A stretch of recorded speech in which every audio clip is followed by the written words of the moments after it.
വിഷ്ണുമായ ഉപാസന എടുത്തു കഴിഞ്ഞാൽ വിഷ്ണുമായയുടെ ഉപാസന എടുത്തവരാരും നിങ്ങളെ ആര് ദ്രോഹിക്കുന്നോ എങ്കിൽ അവരെ നിങ്ങൾ ദ്രോഹിക്കാതിരിക്കുകയും നിങ്ങൾ എന്തു പരാതികളായാലും പരിഭവമായാലും ഇഷ്ടങ്ങളായാലും ഭഗവാനോടാണ് ഉണർത്തിക്കേണ്ടത്. അപ്പം ഭഗവാൻ അറിയാം നിങ്ങൾക്കത് ആവശ്യമാണോ അല്ലെങ്കിൽ നിങ്ങൾക്കത് അത്യന്താപേക്ഷിതമാണോ എന്നുള്ളത്. കാരണം എന്തെന്ന് വെച്ച് കഴിഞ്ഞാൽ ആവശ്യമില്ലാത്തതും നമ്മൾക്ക് നാളെ ഒരു ദ്രോഹമായി വരുന്നതുമായ സംഭവവികാസങ്ങൾ സ്വാമി നമ്മൾക്ക് അനുവദിച്ചു തരില്ല ഒരു കാരണവശാലും.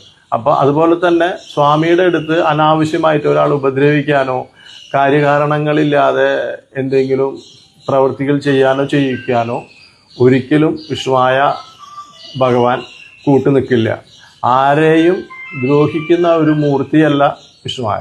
അഥവാ അങ്ങനെ വിഷ്ണുവായയുടെ ഉപദ്രവമോ അല്ലെങ്കിൽ ചാത്തന്മാരുടെ ഉപദ്രവമോ ഉണ്ടെങ്കിൽ അതിന് നിശ്ചിതമായതും നിശ്ചയമായ കാരണത്തോടു കൂടി മാത്രമേ അങ്ങനെ കണ്ടിട്ടുള്ളൂ.